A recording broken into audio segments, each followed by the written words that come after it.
나이를 먹으면 뇌와 몸이 쇠퇴한다. 왜 쇠퇴할까? 그것은 사용하지 않기 때문이다. 일상적으로 사용하며 단련하면 본래의 기능을 되찾으려 한다.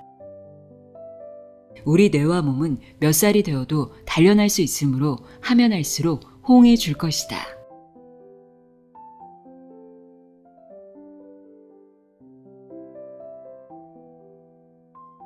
안녕하세요. 나의 소리책 갈피 소리내어 읽다입니다. 오늘은 치매 예방은 물론 치매 환자의 뇌 기능을 유지하고 향상하는 데 도움이 되는 두뇌 트레이닝법을 알려주는 책입니다. 가와시마 류타의 치매 걸린 뇌도 좋아지는 두뇌 체조입니다. 저자 소개 짧게 읽어드릴게요. 가와시마 류타, 도호쿠대학 가령의학연구소 소장, 스마트 에이징 학제중점연구센터장이다.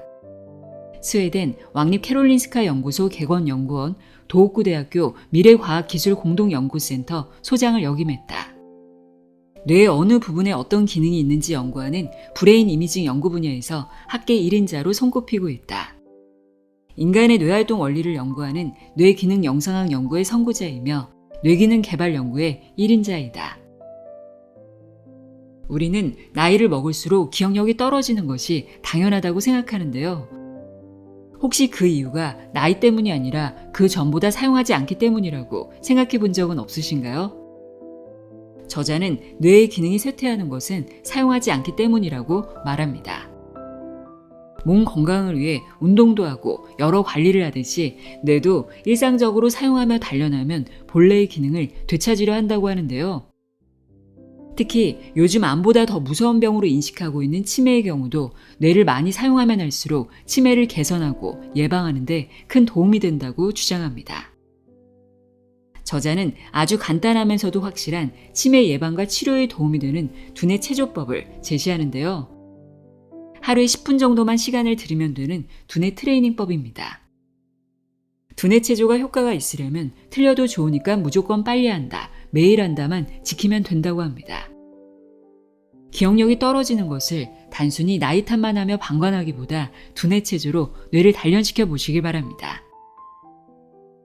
그럼 지금부터 뇌에도 체조가 필요한 이유와 직접 해볼 수 있는 몇 가지 두뇌 체조법 전해드리도록 하겠습니다. 가와시마 류타의 치매 걸린 뇌도 좋아지는 두뇌 체조, 내용의 일부를 읽어드립니다. 귀 기울여 들어보세요. 세상의 모든 지혜를 읽어드리는 소리내어 읽다. 구독과 좋아요, 공유는 큰 힘이 됩니다.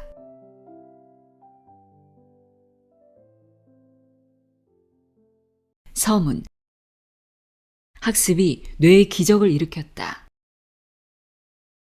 요즘 가장 두려운 병은 암보다 치매라고 한다.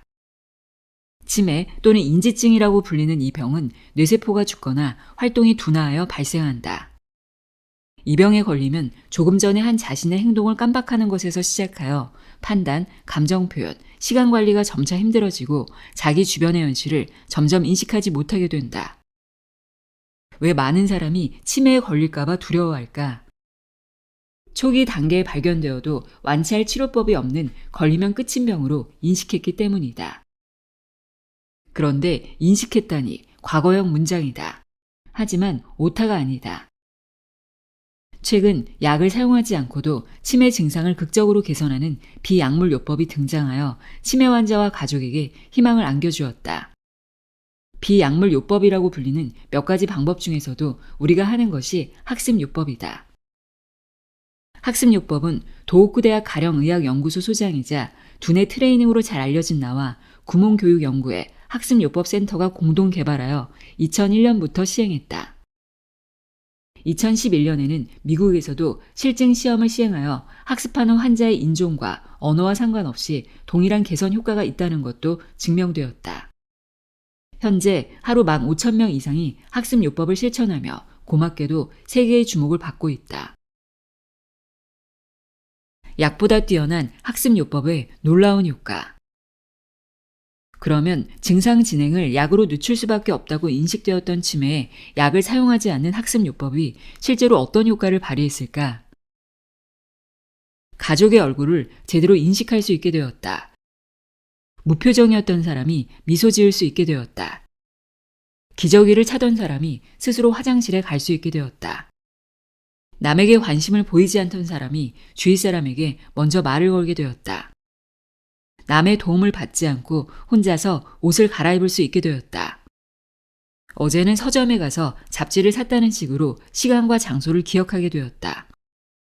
생활 전반에 의욕을 보여 레크레이션이나 재활활동에 참여하게 되었다. 대화가 통하게 되었다. 과거의 기억이 선명하게 떠올라 어린 시절이나 일하고 있었던 무렵의 이야기를 하게 되었다. 학습이 뇌의 노화를 방지하고 치매를 개선한다. 아래 그림은 일본 센다이시와 도호쿠 대학이 공동 실시한 연구 결과다. 간단한 계산과 낭독으로 뇌의 기능을 유지하고 치매 증상을 개선한다는 연구이며 6개월간의 학습이 뇌의 기능을 강화했음을 알 수 있다. 이것은 개선 사례 중 일부이지만 학습자들에게 일어난 변화가 생활의 질을 높였다는 사실을 알 수 있다. 학습 요법의 힘은 무작위 비교 대상 실험으로 나온 수치에도 명확히 증명되었다. 치매 고령자를 첫 반년 동안 학습한 그룹과 첫 반년은 학습하지 않은 그룹으로 나누어 학습을 시작하기 전과 후에 두 종류의 뇌기능 검사를 했다. 그러자 위의 그림처럼 학습 요법을 실시한 그룹은 두 검사에서 모두 수치가 개선되었다. 그런데 학습 요법이 뭐지? 대단한 효과가 있다고 하고 대학 교수가 개발했다고 하는데 게다가 학습이라는 말이 붙은 것을 보면 힘들지 않을까?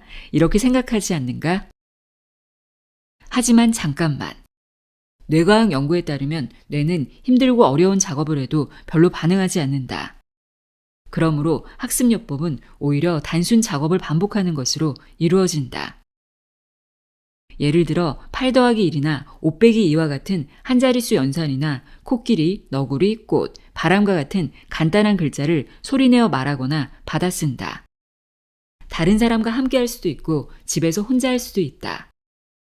그리고 오랜 시간을 들일 필요도 없이 하루 10에서 15분이면 충분하다.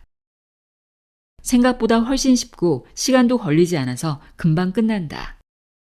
게다가 학습요법은 치매 환자의 뇌기능을 유지, 향상할 뿐 아니라 고령자의 치매 증상을 예방하는 데도 효과적이다. 여러분은 치매 예방 방법인 두뇌 트레이닝이라는 말을 들은 적이 있는가?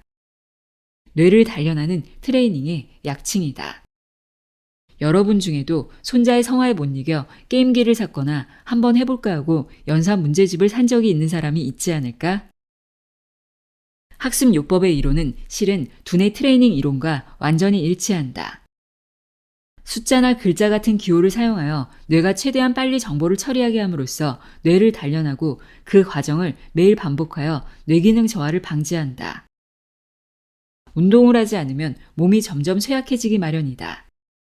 그리고 뇌에도 같은 말을 할 수 있다. 학습이 생활에 미치는 좋은 영향. 간단한 계산을 하거나 글자를 소리내어 읽으면 계산 속도가 빨라지고 기억력이 좋아진다. 그런 의미에서 뇌를 단련할 수 있다는 것은 쉽게 이해할 수 있을 것이다. 하지만 이제 와서 계산 속도가 빨라져서 뭐 하겠어? 기억력이 좋아지면 좋지. 하지만 이것만으로 정말 치매를 예방할 수 있단 말이야? 라는 소리가 들리는 듯하다. 그러나 걱정할 필요 없다. 인지과학 연구에 따르면 두뇌 트레이닝을 열심히 하면 계산과 기억과는 직접 관련이 없는 능력도 함께 향상된다고 밝혀졌다. 쉽게 말하자면 계산력이나 기억력이 늘면 기분 좋은 덤이 따라온다는 것이다. 구체적으로는 나이가 들면서 늘어나는 일상생활에서의 불편함에서 여러분을 해방해주는 좋은 영향이 많다는 뜻이다. 그러면 구체적인 예를 들어보자. 감정을 통제할 수 있다. 심하게 짜증나는 일이 줄어든다. 나이를 먹으면 툭하면 화를 내게 된다고들 하는데 감정을 다스리지 못하는 것이야말로 뇌기능이 쇠퇴하는 초기 증상이라고 할 수 있다. 두뇌 트레이닝으로 뇌를 단련하면 돌발적 감정을 통제, 즉 인내력을 회복할 수 있다. 주의력과 판단력, 공간 인지 능력이 향상된다. 모르는 일이 줄어든다. 사물을 분간하거나 이야기를 듣고 이해하고 지도나 인파 속에서 목적지를 잘 찾거나 자신이 있는 장소를 특정하는 주의력과 판단력도 두뇌 트레이닝으로 되찾을 수 있다. 사회 규범에서 벗어나는 일이 줄고 문제에 휘말리는 경우가 적어진다. 새로운 일에 흥미와 의욕이 솟아난다. 소통이 잘 된다. 두뇌 트레이닝으로 한 번도 본 적이 없는 것에 자주 흥미를 갖게 되고 새로운 일을 처리하는 능력이 향상된다. 요컨대 학습에는 일상생활의 질을 향상하는 힘이 있다는 말이다. 학습 요소를 이용한 두뇌 트레이닝을 하면 독립적이고 평온한 생활을 이룰 수 있다.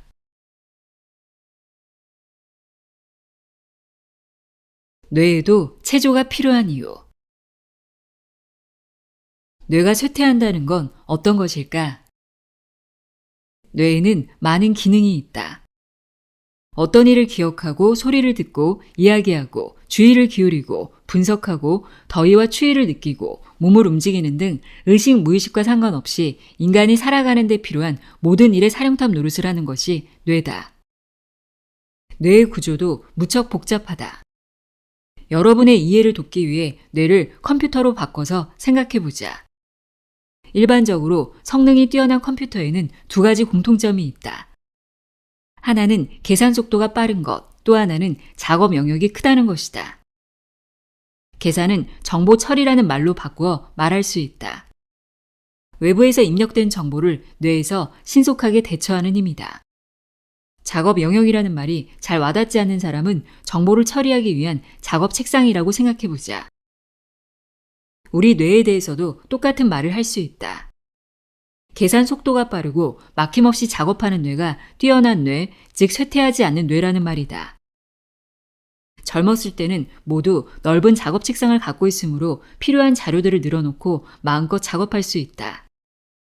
그러나 나이가 들면 책상이 점점 작아진다. 공책 하나만 펼쳐도 꽉 찰 정도로 작은 책상에서는 원활하게 작업이 진행되지 않는다. 그뿐 아니라 계산 속도도 떨어져서 애초에 작업할 힘이 솟지 않는다. 뇌에는 이 작업 책상에 의해서 여러 정보를 처리하는 작용을 담당하는 장소가 있다. 전두엽에 있는 전두전야라는 곳이다. 즉, 뇌가 쇠퇴한다는 말은 실은 전두전야의 작용이 쇠퇴한다는 뜻이다. 뇌의 전두전야가 무엇일까? 전두엽이니 전두전야니 하는 전문 용어가 등장했다. 그러면 뇌의 기초 지식을 간단히 살펴보자. 뇌는 한 덩어리가 아니라 크게 대뇌, 소뇌, 간뇌라는 세 부분으로 나뉜다.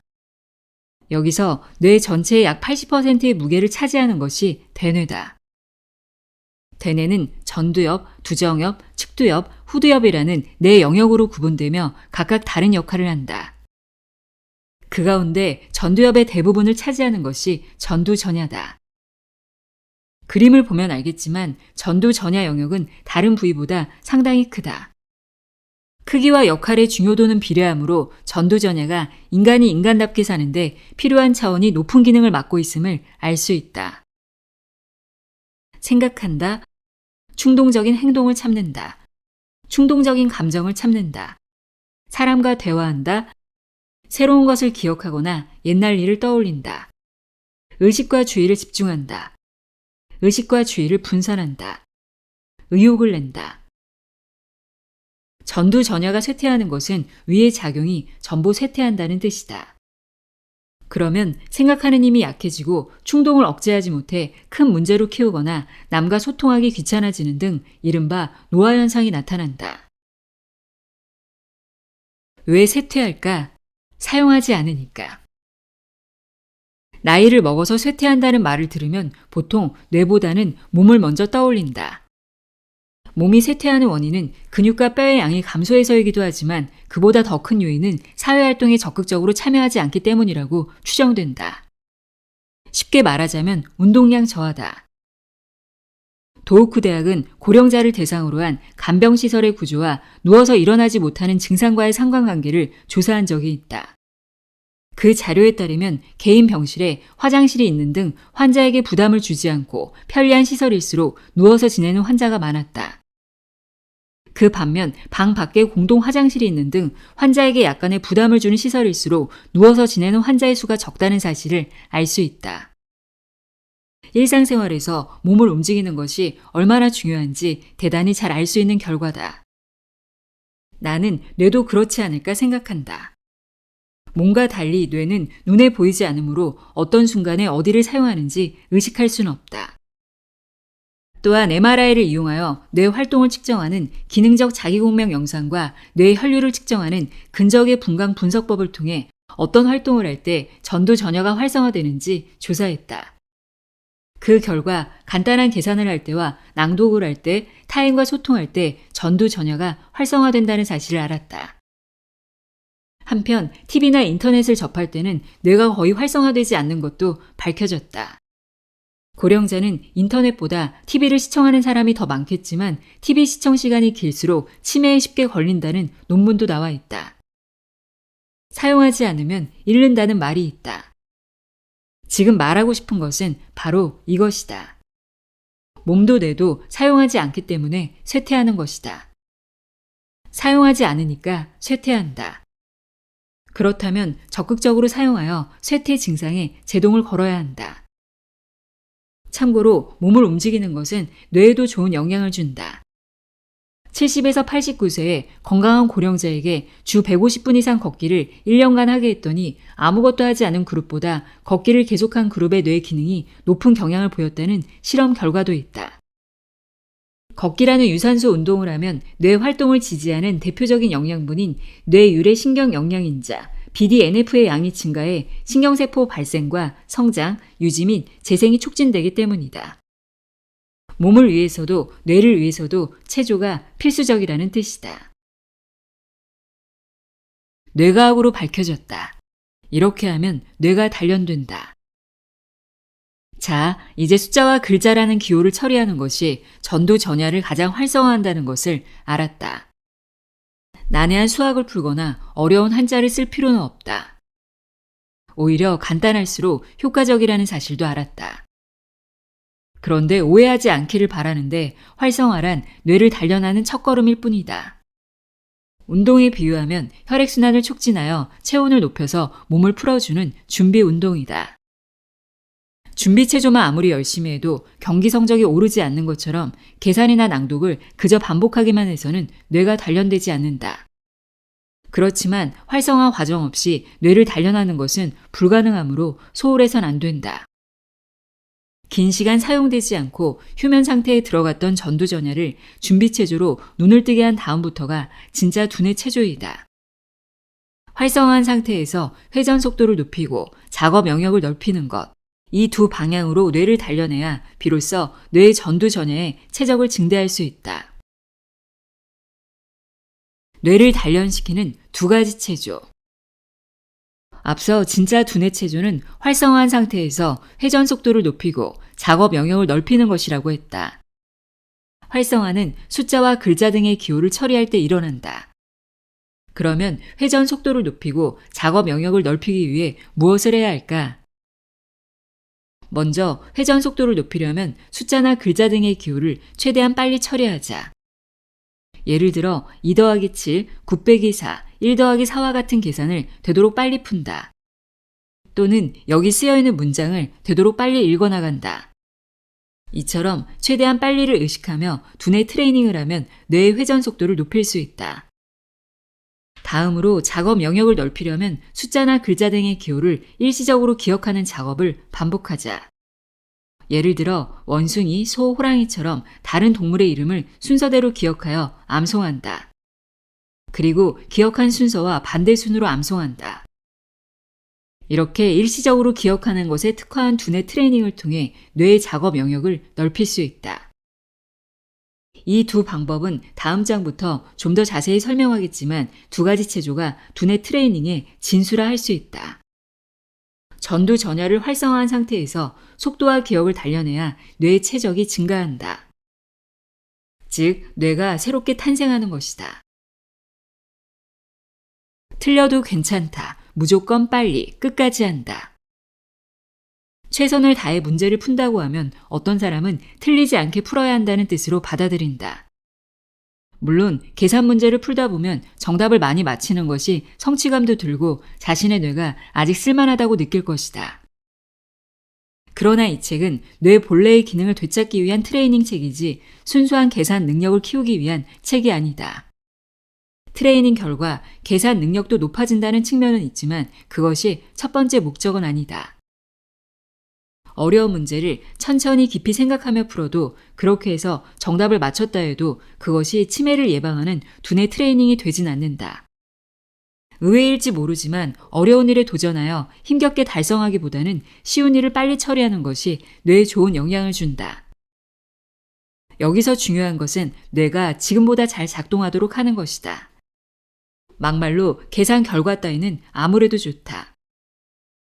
그러므로 답이 틀렸다고 해서 신경 쓸 필요는 전혀 없다. 신경 써야 할 점은 속도뿐이다.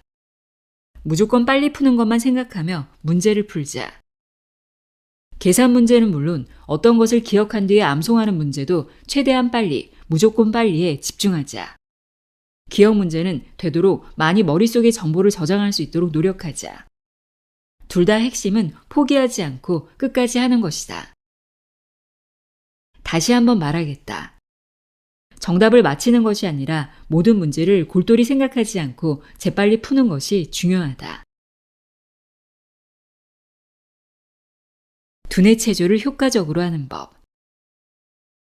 두뇌 트레이닝을 더 효과적으로 하는 3가지 비결을 살펴보자. 1. 무조건 빨리. 문제를 푸는데 천천히 시간을 들이면 두뇌 트레이닝 효과가 감소한다. 정답인지 아닌지가 아니라 빨리 푸는 것이 중요하다. 모든 문제를 전속력으로 풀자. 제한 시간이나 목표 시간이 설정된 것도 있으므로 시계나 스톱워치를 옆에 두자. 2. 하루 10에서 15분. 무조건 오래 많이 해야 좋은 것이 아니다. 단기 집중으로 길어도 15분 정도에서 끝내자. 3. 매일 한다. 주 2에서 3회 마음이 내킬 때에서는 효과가 없다. 아침이든 점심이든 저녁이든 언제든 좋으므로 매일 하자. 한가한 시간에 하면 자연스럽게 습관이 될 것이다. 두뇌 체조 1. 회전 속도를 단련한다. 처음에는 뇌의 회전 속도를 단련하는 체조를 한다. 회전 속도란 외부에서 들어온 정보를 적절하게 처리하는 속도를 말한다. 회전 속도를 단련하는 문제를 반복해서 풀면 계산 능력이 향상될 뿐 아니라 다양한 정보 처리를 빨리 할 수 있게 된다. 또한 최대한 열심히 하면 직접적인 관련이 없는 능력도 함께 향상하는 전이 효과도 나타난다. 하나는 기억 네트워크인 측두엽이 단련되어 기억력이 좋아진다. 자꾸 잊어버리는 사람 이름이나 가게 이름을 기억하고 일정도 제대로 관리할 수 있게 되는 변화가 나타난다. 또 하나는 주의력 네트워크인 전두엽과 두정엽이 단련되어 주의 기능이 올라간다. 가스불을 켜놓은 채 외출하는 실수가 줄고 주의에 신경 쓰지 않고 한 가지 일에 집중할 수 있게 된다. 즉, 회전 속도를 단련하면 안정된 기분으로 일상생활을 할 수 있게 된다. 회전 속도를 단련하는 두뇌 체조. 옆에 있는 숫자를 더합니다. 정답인 숫자의 끝자리수 숫자만 아래쪽에 적어보세요. 최대한 빨리 푸는데 집중합니다. 목표 시간은 30초입니다.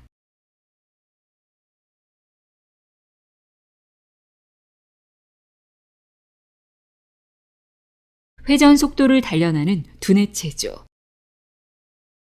어린이들이 학교에서 하는 덧셈 퍼즐과 비슷합니다. 가로 세로에는 숫자를 더한 수를 적어 넣어 보세요. 최대한 빨리 푸는데 집중합니다. 목표 시간은 5분입니다.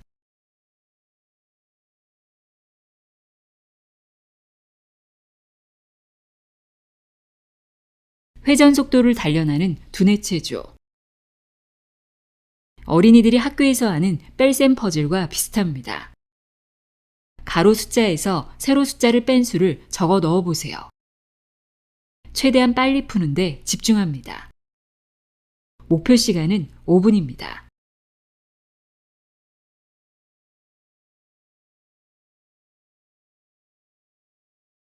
두뇌 체조 2. 기억력을 단련한다. 다음은 뇌의 기억력을 단련하는 체조이다. 기억력은 외부에서 들어온 정보를 일시적으로 머무르게 하는 기능이다. 트레이닝을 통해 가장 잘 느낄 수 있는 효과는 역시 기억력 향상이다. 이 훈련을 하면 새로 만난 사람의 이름, 방문한 곳, 여행이나 기념일 등 중요한 날의 추억을 명확히 기억할 수 있게 된다. 그리고 이 훈련도 최선을 다해야 하면 전이 효과가 일어난다. 나이를 먹으면 쉽게 화를 낸다고 하는데 그런 돌발적인 분노나 폭력적 행동을 억제하는 힘이나 상대의 마음을 헤아리는 힘, 소통 능력과 순간적 판단력, 집중력이나 논리적 사고력이 향상되는 등 많은 덤이 따라온다. 즉, 기억력을 단련하면 전반적으로 유연하게 되어 여태껏 드러나지 않았던 가능성이 보여온다. 기억력을 단련하는 두뇌 체조. 다음 표의 단어 30개를 2분 동안 최대한 많이 기억합니다. 2분 뒤에 종이를 뒤집고 다른 종이에 기억한 단어를 적어보세요. 요령은 여러 개의 단어를 조합해 이야기를 만들면 쉽게 기억할 수 있습니다. 목표는 12개입니다.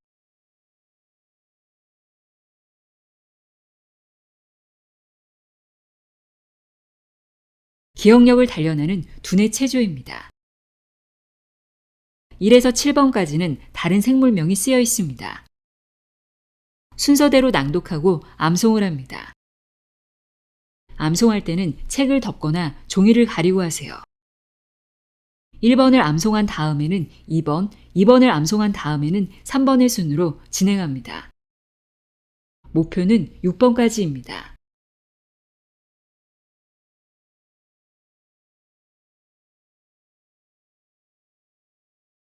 기억력을 단련하는 두뇌 체조입니다. 인터넷 뱅킹에 쓰이는 본인 인증 방법과 비슷한 문제입니다. 비밀번호 카드에 알파벳과 숫자의 조합이 쓰여 있습니다. 그 조합을 전부 외우세요. 그런 다음 비밀번호 카드를 보지 않고 표에 숫자를 써 넣으세요. 정답 시간은 30초, 목표는 100점입니다.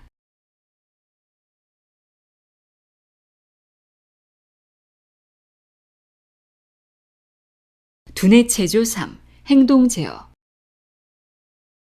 행동 제어는 예를 들어 오른손과 왼손으로 각기 다른 동작을 하면 어느 한쪽의 동작을 따라하게 되는 무심코 하는 행동을 통제하는 기능이다. 전두전야와 운동연합야, 운동야와 같은 운동 영역에서 정보를 처리하는 힘을 단련하는 것이 목적이다. 행동 제어 능력은 인내하는 힘과도 연관이 된다. 인내심은 기억력처럼 나이가 들면서 저하되기 쉬운 기능이다. 치매 환자가 간병인에게 폭언하거나 폭력을 행사했다는 이야기를 들은 적이 있을 것이다. 치매인 사람은 사물에 대한 이해력이 저하된 상태이므로 사소한 일에도 불안해하거나 짜증을 낸다. 불안과 짜증을 조절하지 못하여 그 초조함을 폭언과 폭력이라는 행동으로 표현하는 것이다. 정도의 차가 나지만 나이를 먹으면 뇌 기능이 저하되어 필요한 경우에 참는 힘이 약해진 고령자가 많다. 그대로 방치하면 인간관계에도 문제가 생길 수 있다. 그러니 행동 제어 체조로 뇌를 활성화하여 뇌 트레이닝 효과를 높이자. 행동 제어에 도움이 되는 두뇌 체조입니다. 두 손이 각기 다른 동작을 한다. 평소 쓰는 손은 주먹을 쥔 상태에서 차례대로 손가락을 핍니다. 5손가락을 다 펴면 다시 주먹으로 돌아가 이 동작을 반복합니다. 다른 쪽 손은 주먹 가위포를 연속합니다. 두 손을 동시에 최대한 빨리 움직이면서 평소 쓰는 손의 동작을 4회 반복합니다. 목표 시간은 20초입니다. 요령은 평소 쓰는 손이 주먹과 보자기 상태일 때는 다른 쪽 손도 주먹과 보자기가 됩니다. 평소 쓰는 손의 운동을 2회 반복했을 때 다른 쪽 손은 4회가 됩니다.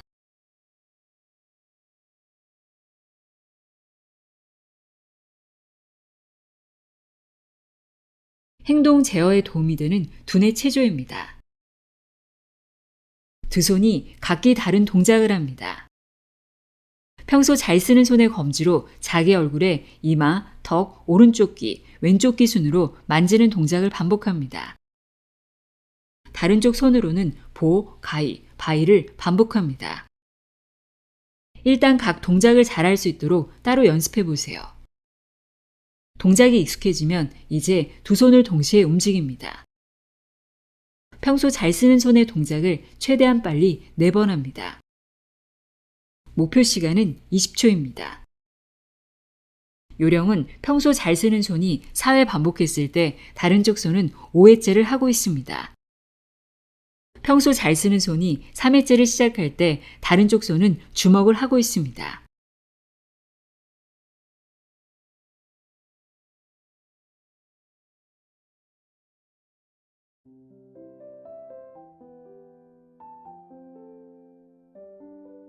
가와시마 류타의 치매 걸린 뇌도 좋아지는 두뇌 체조 읽어드렸습니다. 우리 뇌도 적극적으로 관리하면 기능이 좋아질 수 있다는 것 기억하시길 바랍니다.